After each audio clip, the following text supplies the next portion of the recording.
Hello friends, ഇന്ന് നമ്മൾ നോക്കുന്നത് അത്യാവശ്യം നമുക്ക് വീട്ടിൽ നല്ല രീതിയിൽ ക്വാളിറ്റിയിൽ വരുന്ന ഒരു സ്വിച്ച് കാര്യങ്ങളൊക്കെയാണ് നമ്മളൊന്ന് പരിചയപ്പെടുന്നത്. ഗോൾഡ് മെഡലിൻ്റെ കർവ് എന്ന മോഡലാണ് നമ്മളൊന്ന് പരിചയപ്പെടുന്നത്.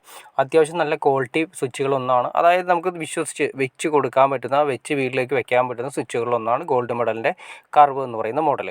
അത്യാവശ്യം ഒരു 90% കംപ്ലയിൻറ്റ്സ് വളരെ കുറവാണ്. പിന്നെ ഇത് സ്വിച്ച് ബോർഡ് ചെയ്യുന്ന സമയത്ത് ശ്രദ്ധിക്കേണ്ട കാര്യങ്ങളാണ്. കാരണം ഈ സ്വിച്ച് ബോർഡുകൾ ചെയ്യുന്ന സമയത്ത് ശ്രദ്ധിച്ചില്ലെങ്കിൽ സ്വിച്ചുകളുടെ ആ ക്വാളിറ്റീനെ തന്നെ ബാധിച്ചു പോകും. കാരണം അതിൻ്റെ കാരണം ഞാൻ ജസ്റ്റ് കാണിച്ചു തരാം. കണ്ടോ, അപ്പോൾ നിങ്ങൾ ഈ സ്വിച്ച് ബോർഡ് വെച്ചാണ് നോക്കി, അതിൻ്റെ മുകൾ വശം കണ്ടോ, മുകൾ വശം തേപ്പ് കാര്യങ്ങൾ കറക്റ്റ് അല്ലാത്തതുകൊണ്ട് ആ സ്വിച്ച് ബോർഡിന് എന്ത് വൃത്തികേടായിട്ട് ഇരിക്കുന്നതെന്ന് നോക്കി. അപ്പോൾ എത്ര വില കൂടി സ്വിച്ച് വെച്ചാലും അത് തേപ്പ് കാര്യങ്ങൾ കറക്റ്റ് അല്ല. അതിൻ്റെ മുകളിൽ വന്നിരിക്കുന്ന കണ്ടോ ആ അവസ്ഥ കണ്ടോ, ആ തേപ്പ് ഇല്ലാത്തതുകൊണ്ട് അതങ്ങനെ വരും. അപ്പോൾ ഇത് സംഭവിക്കുന്നത് വെച്ചാൽ ഇപ്പോൾ നമ്മൾ പിടിപ്പിച്ചതിന് ശേഷം ഇപ്പോൾ ഈ തേപ്പ് കറക്റ്റ് അല്ലാത്തതുകൊണ്ട് നമ്മളവിടെ പൊട്ടിയിട്ട് ക്ലിയർ ചെയ്യും. അപ്പോൾ ഏതെങ്കിലും ഒരു സ്വിച്ച് കാര്യങ്ങൾ കംപ്ലയിൻ്റ് ആയി കഴിയുന്ന സമയത്ത് നമ്മൾ ഈ സ്വിച്ച് ബോർഡ് അഴിക്കുമ്പോൾ ആ പൊട്ടി മൊത്തം അങ്ങോട്ട് പൊളിഞ്ഞു വരും.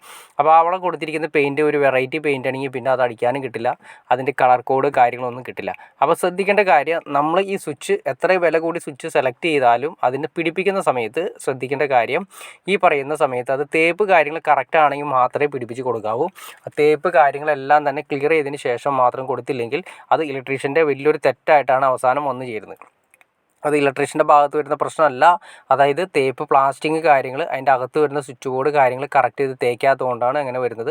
അപ്പോൾ എത്ര വില കൂടി സ്വിച്ച് വെച്ചാലും ഇതേ ലെവലിൽ മുകൾ വശം ഗ്യാപ്പ് ഉണ്ടെങ്കിൽ കണ്ടോ, ഇപ്പോൾ ഈ സ്വിച്ചിൻ്റെ തന്നെ നോക്കി അറിയാൻ പറ്റും, അതിൻ്റെ മുകളിൽ കണ്ടോ ആ ഗ്യാപ്പ് വന്നേക്കണം കണ്ടോ, ആ ഗ്യാപ്പ് ഉള്ളതുകൊണ്ട് അത്രയും വൃത്തികേടായിരിക്കും. ഒരു കവറിങ് എക്സ്ട്രാ ഉണ്ട്, അത് വന്നാൽ പോലും മൂടി പോകാത്ത രീതിയിലാണ് അത് വന്നിരിക്കുന്നത്. പിന്നെ അത് മാത്രമല്ല, നമ്മൾ ഈ സ്വിച്ച് ബോർഡ് ടൈറ്റ് ചെയ്യുന്ന സമയത്ത് ചിലതാണെങ്കിൽ ഭിത്തിയുടെ അകത്തേക്ക് കയറിപ്പോവും. പിന്നെ നമുക്ക് എക്സ്ട്രാ വരുന്ന പുറത്തുനിന്ന് വരുന്ന പ്ലേറ്റ് നമുക്ക് ഇടാൻ സാധിക്കില്ല. അപ്പോൾ ഒരു കാര്യം ശ്രദ്ധിക്കുക, അവസാനം നമുക്ക് ഇലക്ട്രീഷ്യന്മാരുടെ ഏറ്റവും അവസാനം ഒരു പ്രശ്നമായിട്ട് വരുന്നത് ഈ പറയുന്ന സ്വിച്ച് ബോർഡ് കാര്യങ്ങൾ അകത്തേക്ക് കയറിപ്പോവുക, അതിൻ്റെ ലോക്ക് കറക്റ്റായിട്ട് വീഴുക. ലോക്ക് കറക്റ്റായിട്ട് വീഴില്ലെങ്കിൽ സ്വിച്ചുകളൊന്നും പ്രോപ്പറായിട്ട് വർക്ക് ചെയ്യില്ല. കാരണം ആ ലാസ്റ്റ് ഇടുന്ന ആ പ്ലേറ്റിൻ്റെ സൈഡുകളിൽ ചെന്നിട്ട് ഈ സ്വിച്ചുകൾ തട്ടാൻ തുടങ്ങും. തട്ടി കഴിഞ്ഞ് കഴിയുമ്പോൾ അത് പ്രോപ്പറായിട്ട് വർക്ക് ചെയ്യില്ല, ടൈറ്റ് ആവും, ചിലപ്പോൾ സ്വിച്ച് ടൈറ്റ് ആവും.